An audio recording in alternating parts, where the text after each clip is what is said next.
ఎర్రకోటలో ప్రధాని మోడీ మాట్లాడుతున్నారు. ఇప్పుడు లైవ్ చూద్దాం. ऐसी सारी बिचौलियों को बाहर किया, पैसा डायरेक्ट किया और अनुभव आया कि करोड़ों लोग ऐसे मिले हैं कि जो है ही नहीं लेकिन रुपये जाते थे, अरबों खरबों रुपये जाते थे। अब वो तो बंद हुआ, पैसे बच गए, लेकिन हमने कहा जो जरूरतमंद बेचारे बाहर रह गए थे उनको ढूंढ ढूंढ करके लाओ और ये बचे हुए पैसे उनके खजाने में जाने चाहिए जो अपने हक के लिए लड़ना चाहते हैं। लास्ट माइल डिलीवरी, उस दिशा में हमने काम किया है और आज उसको हमने पहुंचाया है। ट्रांसपेरेंसी का बल, कोयले का करप्शन कौन नहीं जानता है। आज कोयले की नीलामी, कोई आरोप नहीं, दाग नहीं, और हिंदुस्तान में राज्यों को आने वाले दिनों में जैसे जैसे कोयला निकलता जाएगा लाखों रुपए की कमाई होती जाएगी। स्पेक्ट्रम की नीलामी एक जमाना था, आक्षेपों के घेरे में फंसी पड़ी थी, हमने ऑनलाइन उसका ऑक्शन किया और आज देश का खजाना भी भरा, स्वस्थ कंपटीशन भी हुई और उसके कारण देश का लाभ हुआ। भाइयों बहनों, आज का विश्व एक ग्लोबल इकोनॉमी का युग से गुजर रहा है। आज हर देश इंटरकनेक्टेड है, इंटरडिपेंडेंट है। आर्थिक विषयों से पूरा विश्व एक प्रकार से किसी न किसी रूप से जुड़ा हुआ है। हम हमारे देश में कितनी ही प्रगति करें, लेकिन इसके साथ साथ हमें वैश्विक इकोनॉमी को ध्यान में रखते हुए, ग्लोबल एरेना को ध्यान में रखते हुए हमारे देश को भी वैश्विक मानकों में खरा उतारना पड़ेगा, उसकी बराबरी से लाना पड़ेगा। तब जाकर के हम रिलेवेंट रहेंगे, तब जाकर के हम अपना योगदान दे पाएंगे और तब जाकर के वक्त आने पर हम विश्व की अर्थव्यवस्था का नेतृत्व भी कर पाएंगे। और इसलिए हमें अपने आप को हर पल सज्ज करना पड़ेगा। अगर अपने आप को सज्ज करना है तो वैश्विक मानकों के साथ हमने ताल मिलाना होगा।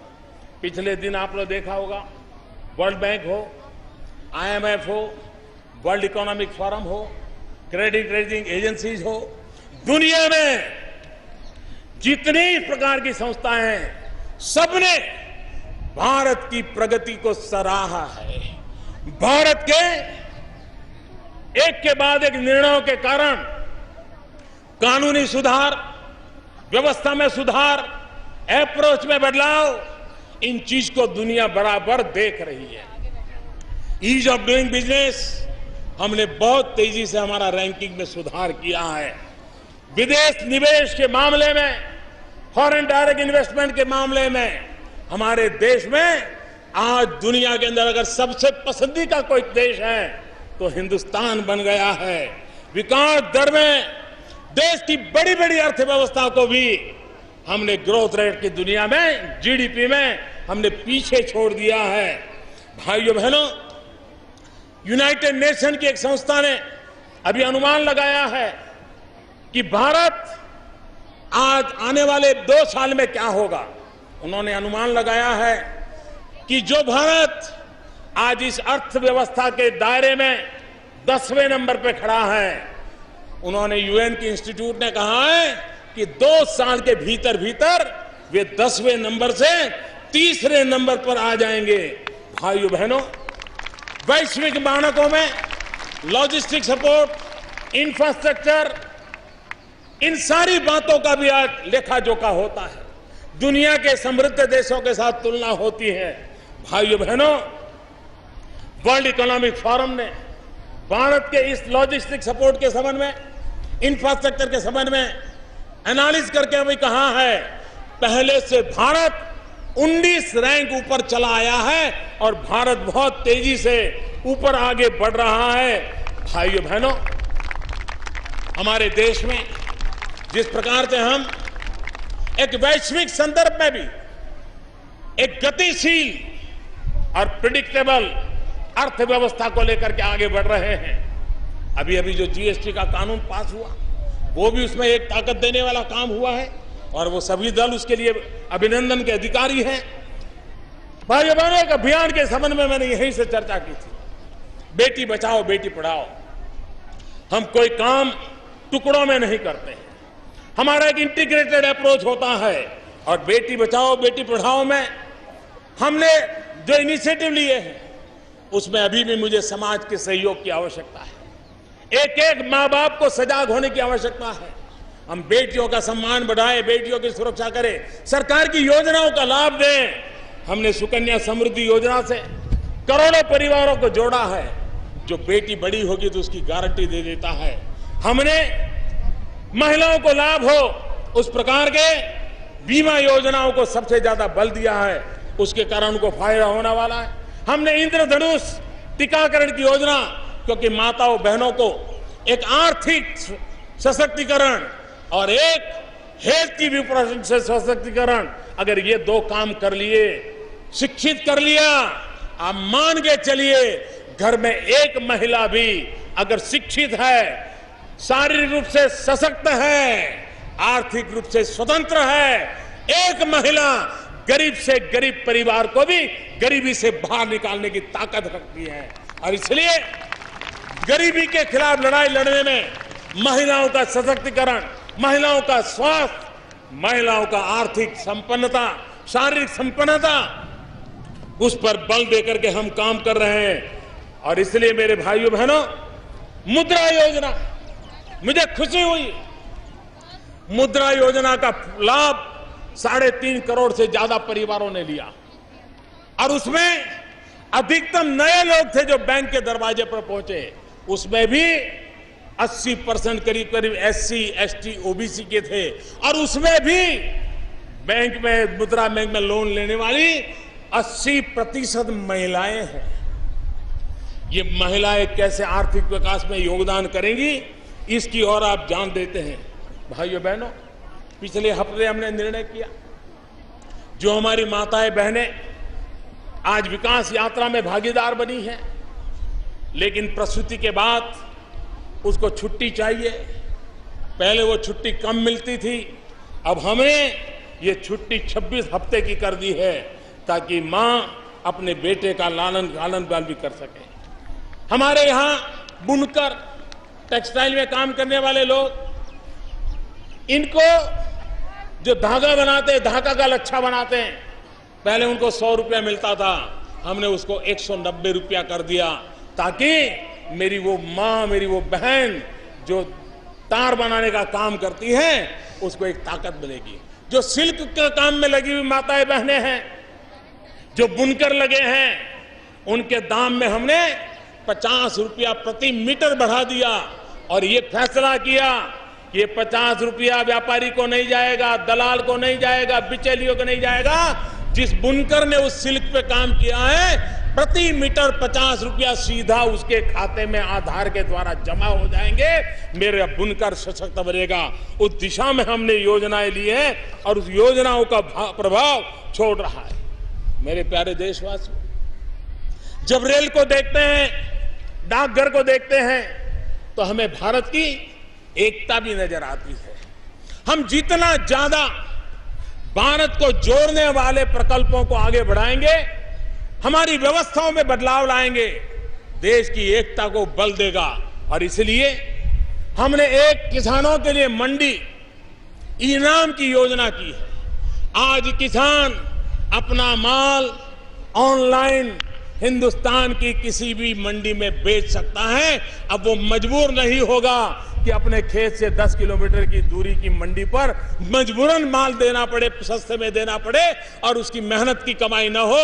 अब देश भर में इनाम के द्वारा एक ही प्रकार की मंडी का नेटवर्क खड़ा हो रहा है। जीएसटी के द्वारा टैक्सेशन का एक प्रकार से एक समानता का, समान व्यवस्था का परिणाम आने वाला है, जो भारत जोड़ने का भी एक काम करेगा।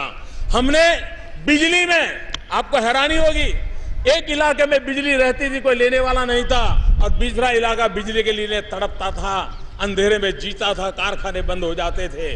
और उसको बदलाव लाने के लिए one nation, one grid, one price, उसमें हमने सफलता पाई है। और बहुत तेजी से, जो कभी गर्मी में 10 रुपया यूनिट का दाम देना पड़ता था, मैं पिछले दिनों तेलंगाना गया था, उस दिन 1 रुपया 10 पैसा दाम था, जो कभी 10 रुपया हुआ करता था। ये वन प्राइस का परिणाम देश को जोड़ने के लिए काम होता है। हमारे देश का मजदूर एक जगह पे काम करता है, 1-2 साल के बाद नौकरी बदलता है, ईपीएफ में उसका पैसा कटता है, लेकिन पैसा ट्रांसफर नहीं होता था। और आपको हैरानी होगी, जब मैं सरकार में आया, मेरे देश के मजदूरों के 27,000 करोड़ रुपया ईपीएफ में पड़े थे। कोई गरीब मजदूर लेने वाला नहीं था, क्योंकि उसको इस ट्रैकिंग पद्धति नहीं थी। हमने इस समस्या का समाधान करने के लिए एक यूनिवर्सल अकाउंट नंबर दिया हमारे मजदूरों को, और उसके कारण अब उसके पैसे वो जहां जाएगा, ईपीएफ का फंड ट्रांसफर होगा, मजदूर जब रिटायर्ड होगा तो उसके रुपये उसके हाथ जाएंगे, किसी सरकारी खजाने में सड़ते नहीं पड़े रहेंगे। उस काम को हमने किया है। चाहे भारतमाला हो, चाहे सेतु भारतम हो, चाहे भारत नेट हो, ऐसे अनेक प्रकल्पों को हमने बल दिया है। इन सारे प्रकल्पों का हमारा उल्लेख भारत को जोड़ने की दिशा में भी हो, भारत के आर्थिक विकास की दिशा में भी हो, उस दिशा में काम कर रहे हैं। भाइयों बहनों, ये वर्ष अनेक प्रकार से महत्व का है। देश दक्षिण के संत श्रीमान रामानुजाचार्य जी की 1000वीं जयंती मना रहा है। देश महात्मा गांधी के गुरु श्रीमद राजचंद्र जी, जिनको 150वीं जयंती मना रहा है। देश गुरु गोविंद सिंह जी के 350 सालवीं जयंती मना रहा है। देश पंडित दीनदयाल उपाध्याय जी की शताब्दी का वर्ष मना रहा है। आज जब मैं रामानुजाचार्य जी को याद करता हूं, तो एक बात मैं कहना चाहता, 1000 साल पहले आज जब सामाजिक तनाव देखते हैं, तो रामानुजाचार्य जी संत पुरुष, उन्होंने देश को क्या संदेश दिया था। रामानुजाचार्य कहते थे, भगवान के सभी भक्तों को भेदभाव और ऊंच नीच का ख्याल किए बिना सेवा करो। उम्र जाति के कारणों की वजह से किसी का भी अनादर मत करो, हर किसी का सम्मान करो। जो बात गांधी ने कही, जो बात आंबेडकर ने कही, जो बात रामानुजाचार्य ने कही, जो भगवान बुद्ध ने कही, जो हमारे शास्त्रों ने कही, जो हमारे सभी आचार्य महंतों गुरुओं ने, शिक्षकों ने कही, वो है हमारे सामाजिक एकता की। समाज अगर टूटता है, साम्राज्य बिखरता है, ऊंच नीच में बढ़ जाता है, स्पृश्य में बच जाता है, तो भाइयों बहनों, वो समाज कभी टिक नहीं सकता है। बुराइयां हैं, सदियों पुरानी बुराइयां हैं, लेकिन बुराइयां अगर पुरानी है तो उपचार भी जरा ज्यादा कठोरता से करने पड़ेंगे, ज्यादा संवेदनशीलता से करने पड़ेंगे। होती है चलती है से सामाजिक समस्याओं का समाधान नहीं होगा। और ये दायित्व 125 करोड़ देशवासियों का। सरकारों ने, समाज ने मिलकर के समाज में जो टकराव की स्थितियां पैदा होती है, उसमें से हमने निकलना होगा। और भाइयों बहनों, हम सबको सामाजिक बुराइयों के खिलाफ लड़ना होगा। हमने सबने अपने व्यवहार से सामाजिक बुराइयों से ऊपर उठना होगा। हर नागरिक को उठना पड़ेगा, और तभी जाकर के हम सशक्त हिंदुस्तान बना सकते हैं। सशक्त हिंदुस्तान सशक्त समाज के बिना नहीं बन सकता है। सिर्फ आर्थिक प्रगति सशक्त हिंदुस्तान की गारंटी नहीं है। सशक्त समाज सशक्त हिंदुस्तान की गारंटी है। और सशक्त समाज बनता है सामाजिक न्याय के अधिष्ठान पर।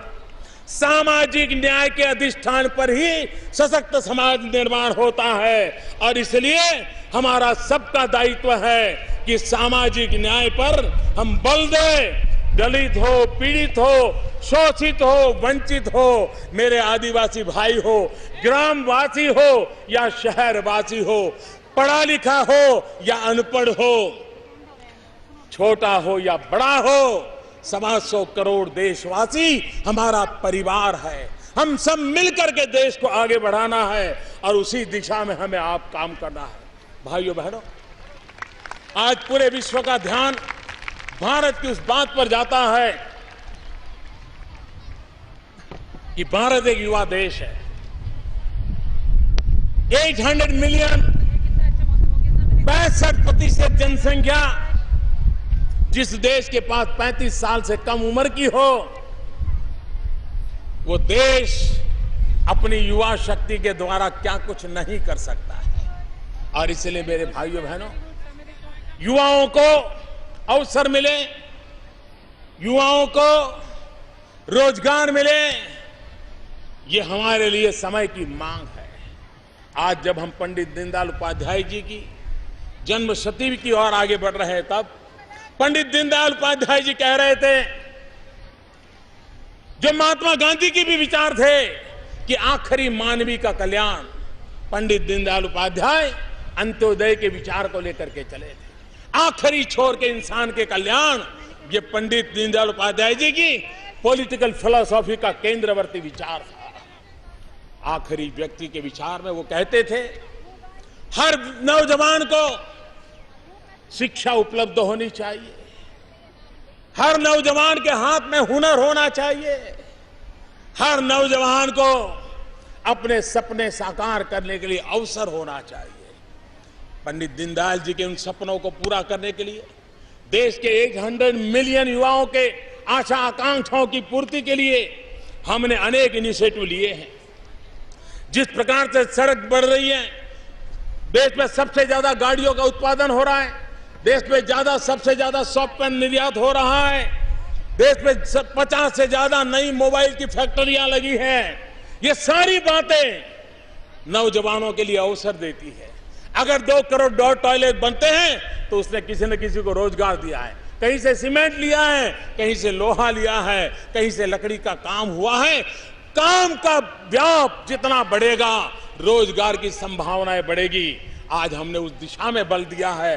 उसी प्रकार से कोटि कोटि युवकों को हाथ में हुनर हो, स्किल डेवलपमेंट को मिशन के रूप में काम कर रहे हैं। हमने एक ऐसा कानून बदला, दिखने में बहुत छोटा है, model shop and establishment act. हमने राज्यों को एडवाइजरी भेजी है कि क्या कारण है कि बड़े बड़े मॉल तो 365 दिन चले, रात को 12 बजे तक चले, लेकिन गांव में एक छोटा सा दुकान चलाने वाले को शाम के बाद दुकान बंद कर दी।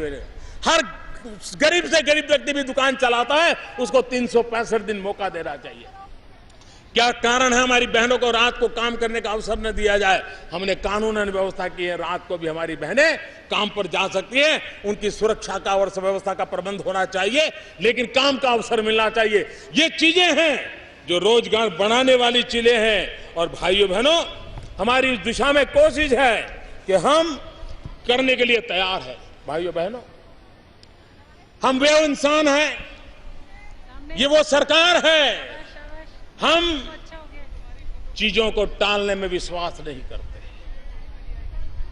हम टालना नहीं, टकराना जानते हैं। और इसलिए जब तक हम समस्याओं को सामने होकर के भिड़ते नहीं है, नहीं होता। हमारे देश में, मेरे देश के लिए जीने मरने वाले सेना के जवान, आज हम आजादी का जश्न मनाते हैं। कोई मेरा जवान सीमा पर गोलियों को झेलने के लिए तैयार खड़ा होगा, कोई बंकरों में बैठा होगा, कोई कभी अपनी रक्षाबंधन पर अपनी बहन को भी नहीं मिल पाता होगा।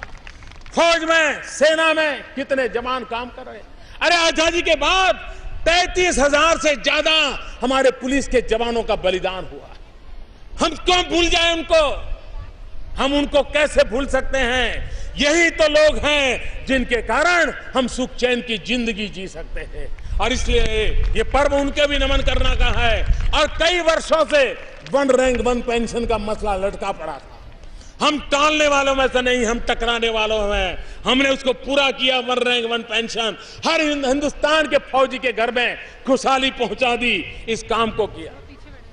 हमारे देश के लोगों की भावना थी। नेताजी सुभाष बाबू की फाइलें लोगों के सामने खुले। आज मैं सर झुका करके कहता हूं कि जो काम असंभव था, टालने में टाला जा रहा था, जो भी होगा, हमने उस फाइलों को खोलने का निर्णय कर दिया। परिवार को बुला करके फाइलें रख दी और वह निरंतर प्रक्रिया आज भी जारी है। दुनिया के देशों को भी मैंने कहा है कि आपके यहां जो फाइलें हैं, आप उसको खोलिए, दीजिए। हिंदुस्तान को सुभाष बाबू और भारत के इतिहास को जानने का हक है। उस दिशा में हमने काम किया। बांग्लादेश जिस दिन हिंदुस्तान का विभाजन हुआ तब से लेकर के सीमा विवाद चले हैं। बांग्लादेश बना तब से हमारा सीमा विवाद चला है। कई दशक चले गए। भाइयों बहनों, सभी दलों ने मिलकर के भारत बांग्लादेश की सीमा विवाद का निपटारा कर दिया। संविधान में भी हमने बल दे दिया। भाइयों बहनों, मध्यम वर्ग का व्यक्ति अपना मकान बनाना चाहता है, फ्लैट लेना चाहता है, लेकिन बिल्डरों की जमात बड़ा अच्छा प्रिंटेड बुकलेट दिखाते हैं, वो भी बेचारा उसमें जुड़ जाता है। उसको टेक्निकल नॉलेज तो होता नहीं, पैसे देता रहता है, समय के अंदर मकान नहीं मिलता है। जो कहां गया वो मकान नहीं मिलता है। मध्यम वर्ग के व्यक्ति के जीवन में एक बार ही तो मकान बना होता है, पूरी पूंजी लगा देता है। भाइयों बहनों, हमने रियल एस्टेट बिल ला करके नकेल डाल दी है ताकि मध्यम वर्ग का परिवार, जो भी व्यक्ति अपना घर बनाना चाहता होगा, आज उसको कोई रुकावट नहीं आएगी। इन कामों को करने की दिशा में हमने काम किया है। भाइयों बहनों, मैंने पहले ही कहा, श्रीमद राजचंद्र जी जिनकी 150वीं जयंती है, महात्मा गांधी उन्हें अपना गुरु मानते थे। और श्रीमद राजचंद्र जी के साथ जब वो साउथ अफ्रीका में थे तब भी श्रीमद राजचंद्र जी के साथ पत्र व्यवहार करते थे। एक पत्र में श्रीमद राजचंद्र जी ने गांधी जी के साथ हिंसा और अहिंसा की चर्चा की थी। और राजचंद्र जी कह रहे थे, जिस समय हिंसा का अस्तित्व रहा है उसी समय से अहिंसा का भी सिद्धांत है। दोनों में अहम यह है कि हम किसे महत्व देते हैं या फिर इनमें किसका उपयोग मानव हित में हो रहा है। भाइयों बहनों, हिंसा अहिंसा की चर्चा हमारे देश में बहुत स्वाभाविक है। मानवता हमारी रगों में है। हम एक महान विराट संस्कृति के लोग हैं। यह देश विविधताओं से भरा हुआ है, रंग रूप से भरा हुआ है। ये भारत मां का गुलदस्ता ऐसा है जिसमें हर प्रकार की खुशबू है, हर प्रकार के रंग है, हर प्रकार के सपने हैं। भाइयों बहनों, विविधता की एकता ये हमारी सबसे बड़ी ताकत है। एकता का मंत्र हमारी जड़ों से जुड़ा हुआ है। भाइयों बहनों, जिस देश की 100 से ज्यादा भाषाएं हो, सैकड़ों बोलियां हो, अनगिनत पहनाव हो, अनगिनत जीवन पद्धतियां हो, उसके बाद भी सदियों से यह देश एक रहा है, उसका मूल कारण हमारी सांस्कृतिक विरासत है।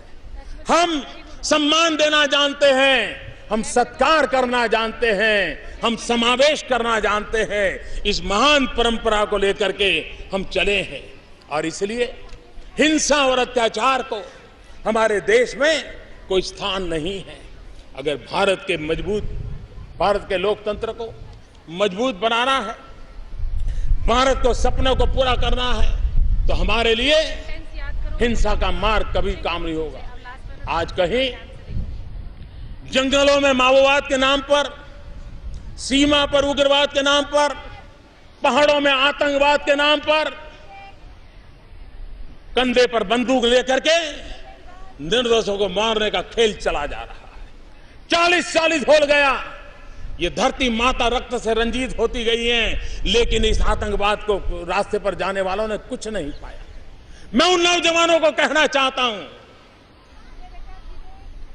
यह देश हिंसा को कभी सहन नहीं करेगा। यह देश आतंकवाद को कभी नहीं सहन करेगा। यह देश आतंकवाद के सामने कभी झुकेगा नहीं, माओवाद के सामने कभी झुका नहीं। लेकिन मैं उन नौजवानों को कहता हूं, अभी भी समय है, लौट आइए, अपने मां बाप के सपनों की ओर देखिए, अपने मां बाप की आशा आकांक्षाओं की ओर देखिए, मुख्य धारा में आइए, एक सुख चैन की जिंदगी जिए। हिंसा का रास्ता कभी किसी का भला नहीं करता है। भाइयों बहनों, हम जब विदेश नीति की बातें करते हैं, मैं उसका लंबा चौड़ा जिक्र करना नहीं चाहता, लेकिन जिस दिन हमने शपथ लिया था, 4 देशों के नेताओं को बुलाया था, हमारा संदेश साफ था कि हम सभी देश, अड़ोस पड़ोस के हम सभी देश, हम सबकी एक सामान्य कॉमन अगर प्रॉब्लम है तो वो हमारा सबसे बड़ी कॉमन चुनौती है गरीबी। आओ हम मिलकर के गरीबी से लड़े। अपनों से लड़ाई लड़के हम तबाह तो हो चुके हैं, लेकिन अगर गरीबी से लड़ेंगे तो हम तबाही से निकल करके समृद्धि की ओर चल पड़ेंगे। और इसलिए मैं सभी पड़ोसियों को गरीबी से लड़ने के लिए निमंत्रण देता हूं। हमारे देश के नागरिकों को, हर देश के नागरिकों को गरीबी से मुक्ति दिलाना, इससे बड़ी कोई आजादी नहीं हो सकती। गरीबी से आजादी, इससे बड़ी कोई आजादी नहीं हो सकती है। हमारा कोई भी पड़ोसी देश का नागरिक जब गरीबी से आजाद होगा तब हिंदुस्तान कितनी खुशी अनुभव करेगा, चाहे वो हमारे पड़ोसी देश का गरीब गरीबी से आजादी पाता हो। भाइयों बहनों, मानवता की प्रेरणा से पले बड़े लोग कैसे होते हैं और आतंकवाद को पुरस्कार देने वाले लोग कैसे होते हैं, मैं विश्व के सामने दो चित्र रखना चाहता हूं, दो घटनाएं उनके सामने रखना चाहता हूं। और मैं विश्व को कहता हूं, मानवता में विश्वास करने वाले लोगों को कहता हूं कि जरा तराजू से तोल के देखिए। वो एक घटना जब पेशावर में आतंकवादियों ने निर्दोष बच्चों को स्कूल में मौत के घाट उतार दिया। घटना पेशावर में हुई थी, घटना आतंकवादी थी। निर्दोष